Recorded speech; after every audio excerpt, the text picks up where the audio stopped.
welcome to KellyApy, a self-help podcast. Well, today we're going to tackle the subject of how to defeat domestic abuse. Now, in order to understand how to defeat it, we're going to first need to define it. WebMD states that domestic violence is any behavior that scares, intimidates, humiliates, isolates, and controls another person. You know, it can literally happen to anyone, male, female, gay, or straight, doesn't matter. Now, I myself am a survivor of verbal and emotional abuse, and I never in a million years thought it would happen to me. When it did, I was an absolute mess. I didn't know what to do or how to break free from this person. You know, people will always say, why don't you just leave? Well, I can attest it's not that easy. I eventually did find a way out, but many people don't. I found another lady who made it out as well, my friend Julie. She was in a terrible domestic abuse situation many years ago, and she's agreed to come on and share her story with us today. And more importantly, she's going to share how she broke free from her abuser to reclaim her life. I know this is going to be a great conversation with Julie today, so let's get to it. Please welcome to the show, Julie. Hi, Julie. How are you tonight? I am good. Thank you, Kelly. How are you? I'm great. Julie, I want to thank you so much for taking time to talk with me about domestic abuse. You know, Julie and I have been friends for a while, and I had no idea, and I'm sure she had no idea, that we're both survivors of domestic abuse. That's how subtle this thing is, you know, it's a real monster. Julie, why don't you just go ahead and tell everybody a little bit about your story, about how you met your abuser and what took place. Thank you, Kelly. I met my abuser when I was about 14, but there was just a brief relationship. And then when I was about 18, we actually got together and I ended up getting pregnant. We moved across the country. On the way across the country, I heard multiple times, if you don't shut up, I'm going to just leave you on the street somewhere in the middle of the country. Well, that's great. That's great to hear while you're pregnant. Yeah. And 18. Yeah. Yeah. Once we got to Oregon, which was our destination, we had friends there. We actually lived in a tent on the Rogue River for a couple of months before we got an apartment. He finally got a job. He was smoking marijuana at the time, but nothing else. But I always heard that I needed to shut up, not complain, don't say anything, you know, that I didn't like, just suck it up and just be quiet. And I did that for years and years and years. And I was told that once I had the kids, and we have 4, that I was stupid. I would never get the children. He would take them from me. I wasn't smart enough to take the children. I was a worthless piece of shit. I had no education, which I didn't. I had an 11th grade education, constantly verbally abusing me and telling me how stupid I was and how I didn't do anything right and I couldn't take care of the children right. I did until the mid-30s. I was almost 35, and he started smoking crack, which is a whole nother level of evil. Mm-hmm. I've never seen anything like that. That just made him even more physically aggressive. He would,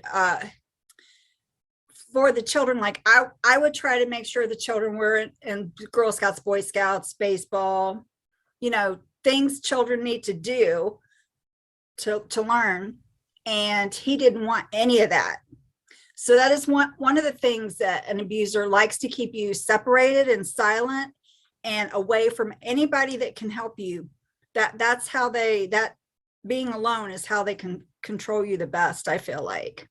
And it seems like, Julie, too, with me, I met this guy. He's charming, he treated me in the beginning.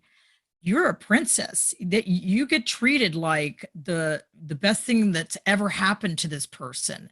And you start buying into it, and they put you way up on it. At least for me, I was put way up on a pedestal to where I was craving that love and attention.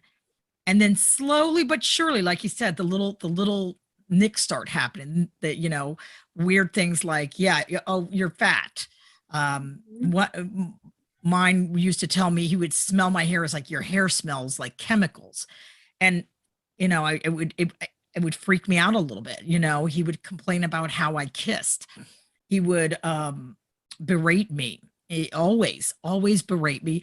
And then I would, it would be terrible. I'd leave and I'd go home and cry. And I wasn't married at the time, but I would go home and cry.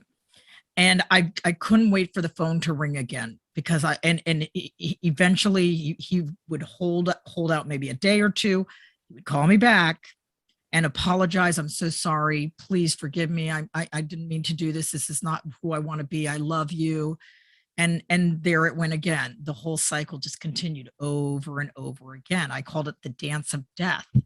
Did you have a similar situation to that, where you would try and pull away, or he would pull away and withhold love and do that stuff? Yeah. And then, like you said, they come back and apologize. And I call it the honeymoon period. And they'll be really sweet and loving for a short period of time.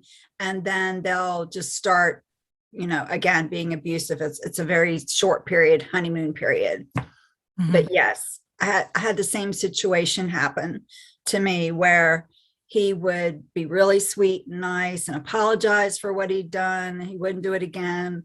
And then a few days later, it would just happen all over again. And for me, I always thought, oh, well, nobody, I can fix him. I can fix this guy. Nobody's ever loved this guy. He's never getting a chance. I can fix him.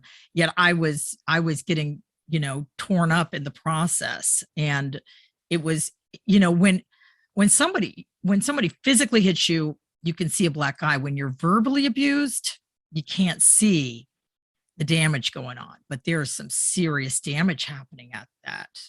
Yeah, those scars are deep inside. They really are. And it's very hard to get past that. And then, I don't know about with you, but with me, then, because I was trying to do stuff for the kids and he didn't want me to, then he started physically beating me. I have permanent damage in my ears from that. Wow. See, mine was just starting to, he hit me once and that was it. And I didn't even leave him at that time, but it was starting to go that direction.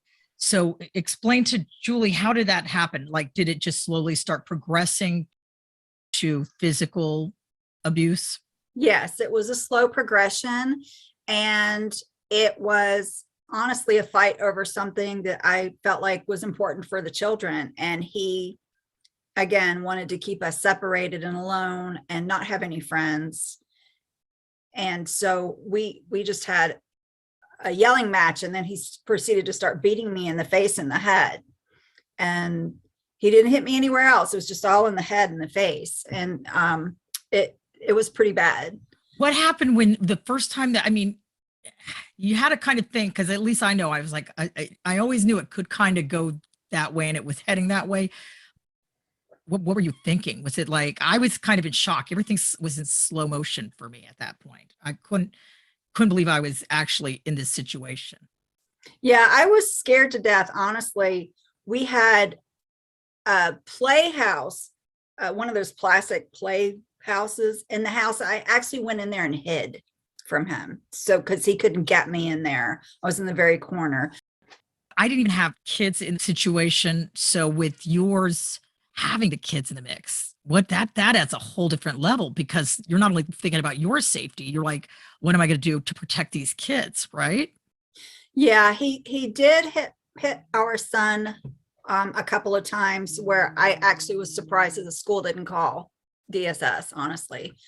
And then actually sexually abused our oldest daughter. So that was what helped me to get full custody of the children and not ever have to worry about that again. So how long did this go on, Julie? I was married for 14 years to him.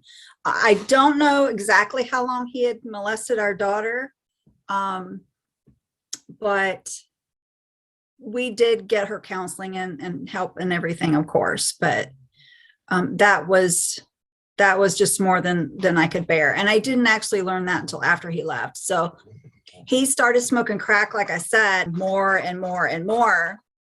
He had actually left and taken our vehicle. And when he tried to come back, I think we had lived for a few weeks sort of in peace, so to speak. I had gotten a new job. I had met a woman who told me I was the most broken, beaten down person she'd ever seen. And getting to know her over a few weeks, she really helped me see that there was no way for me to live this way, that I was better than that, and that I could do this. And so when he tried to come back, I called the police, and they did make him leave, and they made him leave the vehicle with me so that I would have transportation. He called the preacher at the church we were going to. And again, we were at a church and nobody knew that there was abuse going on. And when the preacher came to our house, I told him that I would rather die first than to stay living with this man. And I stuck to that. And I think that was the turning point for me that helped me be able to move forward, was taking that stance and knowing that I could do this. And I had people that would help me. I wasn't alone, because that's the hard part. You feel like you're alone. You feel like you can't tell anybody or talk about it to anybody. But once you do, it really helps you get it out and feel, because that's the other thing. I was never allowed to cry or feel. And there were days when I just cried because it felt good to cry after he was gone, because I could do it and nobody was yelling at me about it or telling me to shut up or stop or I was stupid. And I just feel like it's very important to talk to somebody if you're in that position. And I think that if you find somebody you can trust, they can help you take that stand to get out of that situation. Yeah, that's the key there. Because they tear you down so much to where they have complete control over you. At least that was my situation, where I had no self-esteem at all left. My world revolved around this person. So when I finally made the decision, I found my way out through 12-step recovery. I was in 12-step recovery at the time. And the tools that I gained by doing the steps had helped me find a way out of this, horrible situation. And I think, Julie, for me, I knew, hey, you know what? It's going to be painful. It's going to hurt. It's going to be scary, but this is no way to live. This is no way. I can't go on living like this. And like you said, if this is what it's going to be, I need to get out no matter what. So I'm just going to have to go through the pain and accept that it's going to be painful. But on the other side, there is freedom from this pain that I've been having to endure. And did you call like a domestic hotline or anything like that? Or did you just go through the church? I called the battered women's shelter and set up an appointment for my initial conversation. And then I met with them weekly to talk about what I went through and just get that out, and how I could continue to change things and grow, and how I could help my children. And they put me in touch with people that could help with counseling for the children. There's so many opportunities for them, day camps, just different opportunities that the battered women's shelter has access to help your children. And I think that really helped us. And of course, then Angela had been molested, so we had to find additional counseling to help her go through that. Yeah, because you're at this phase, you're dealing with the trauma and the aftermath of this horrible situation that you had found yourself in through no fault of your own, by the way. That's the other thing. It's a lot of women blame, or men, whoever, like it doesn't necessarily have to be women. Anybody who's in a domestic violence situation tends to blame themselves for not getting out, but it really is so subtle how it takes over your life. And before you know it, it's like you're dazed and confused. And once you kind of make that decision, to go through, you're okay. Now, did he ever try to come back? Whatever happened with him? Did he kind of keep trying to get you back? Because I know that mine eventually did, but I had to treat him like I treated, because I'm a recovering alcoholic as well. So I had to treat him like the drink. I had to stay totally away from him, no matter what. It was like, almost an addiction, Yeah, he did. He called all the time and said he was sorry and everything. And most of the time I would just hang up or not answer the phone. And you're right. You have to do that because you can't believe the lies, because they're going to turn around and flip it on you. Well, you were stupid. You let me come back. It's all your fault. So you definitely have to just make that break. And then with the children, I had to call, of course, DSS, and because of my daughter. And then they interviewed all the children. And then, of course, I was able to get full custody without any battle about that. To get him served, though, that was a trick, because then he was hiding, because then he knew the police were looking for him to serve him so that we could give him a restraining order and keep him away. And he couldn't come by the house, and he couldn't try to break in, and he couldn't bother us, and he couldn't go near the school or anything. Were you fearful that he was going to come back and do some harm to you at all, Julie, during this time? Yeah, I definitely was. Again, he was smoking crack, and people on crack are pretty violent, and it's pretty scary to be around them and see them, and they have no fear, and they just want to, they already are trying to control you. So they just want to drag you down with them, because they're at the bottom of the pit. Yeah. Now, once you broke free and you went through the healing process, what happened? What happened to your life? I was able to, well, I had already gotten a job. I was able to advance at my job. I was able to go get my GED, which was something I didn't even think I could do, but I did. And then I was able to take a few college courses at Central Piedmont. After that, I was able to get a better job at a different company, making fairly decent money and insurance and everything to help with the kids, to make sure that they were all taken care of. So that was definitely a turning point for me. I never would have even thought to apply for a decent job had I still been married to him. And did you ever find another relationship after him? Yes. Were you just like, I'm done? No, actually I did. I met a man at the church that I attended, and we did get married eventually. It was several years later, but we did get married eventually. And so we basically are living happily ever after. And the thing is, the whole thing you just said there, Julie, too, is really important. You didn't jump right into another relationship right after. It's really important, because it can transfer you when you're getting out of a domestic abuse situation. You still have a lot of healing to do. It's a real big healing process. It has to happen, or else you're going to attract the same kind of person again. So it's like literally you got to fix yourself before you can find somebody and be in a healthy relationship. Yeah, I agree, because for one thing, you're needy because you feel like you're a failure. You feel like you can't do it yourself. You've got to have somebody take care of you, even if it's the same type of person. So it's really better if you take that break and get the help you need, and just spend some time with yourself and cry all you want to, or scream or yell, or whatever it is you need to do to help yourself heal. Pray, read your Bible, sing, whatever it is, you need to do it to heal yourself and find your own self and your own self strength, so that you can be a whole person again. And only then can you really help your children, and, maybe have a decent relationship with somebody else who's not abusive. And that was the thing, when you're trapped in an abusive relationship, it really is like you're being trapped in that relationship.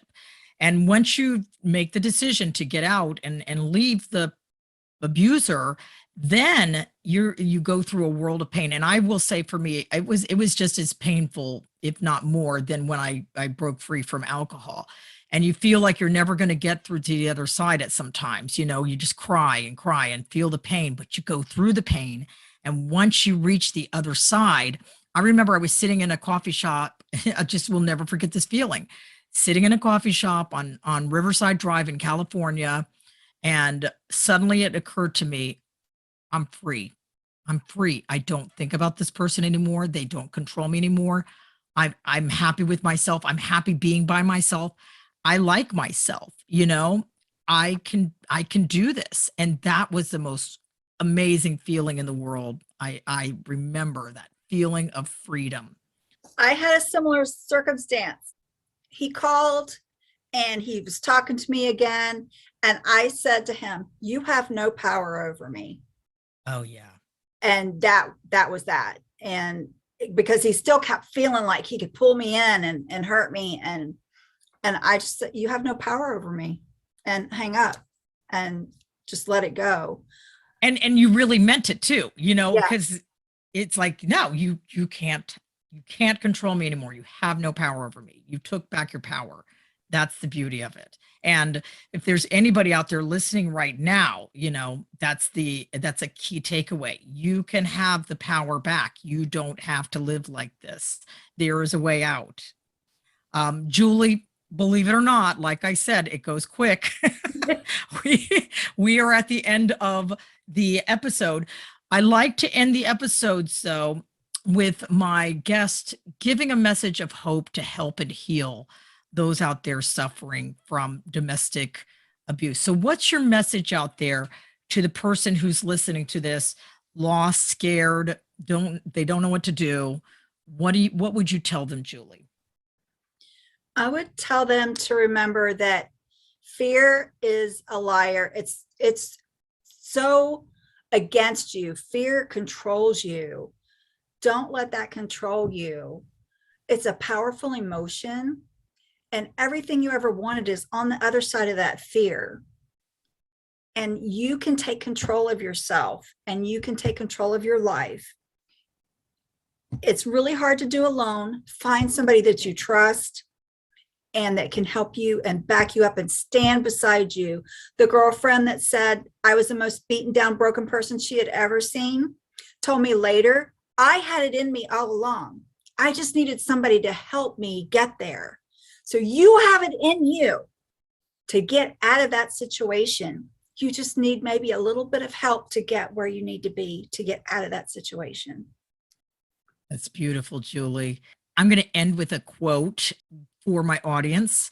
And this quote, Julie, I actually found comes from a man.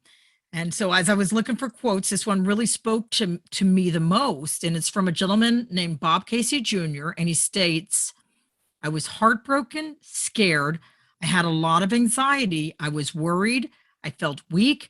And I had no idea how I was ever going to come up with the strength. But I just closed my eyes and took a blind leap. I knew I had to get out of there. And I think as a survivor, any survivor can relate to that situation and what that gentleman said. So I want to tell you, if you do suffer from domestic abuse and you want a way out, there is a national domestic violence hotline that you can talk to and get some resources and help. And I'm just going to give you that number really quick. The National Domestic Violence Hotline is 800-799-7233. Again, that's 800-799-7233, 24/7 help.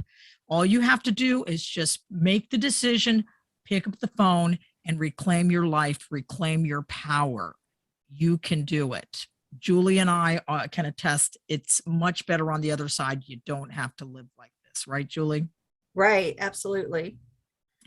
Well, Julie, thanks again for taking the time to sit and tell your story and share your experience. I know it's going to help a lot of people out there, and I'm super excited that I got to have you on my fourth for this. We are in season 4 of KellyApy, believe it or not. So you are now a part of podcast history in KellyApy world. That's awesome. Thanks, Julie. And Thank thank you, you, Kelly. my listeners. Thank you so much for coming into KellyApy today, tuning into KellyApy. Season 4 is off to a strong start. We have a whole season full of more exciting guests covering a range of topics that you're not going to want to miss. If you enjoyed this podcast, subscribe. We're going to be doing this half an hour each week. And if you'd like more positive messages, check out our YouTube vlog, Monday Messages, hosted by me, Kelly Mahoney. Until next week, have a great week. We'll see you next week for another edition of KellyApy. Bye.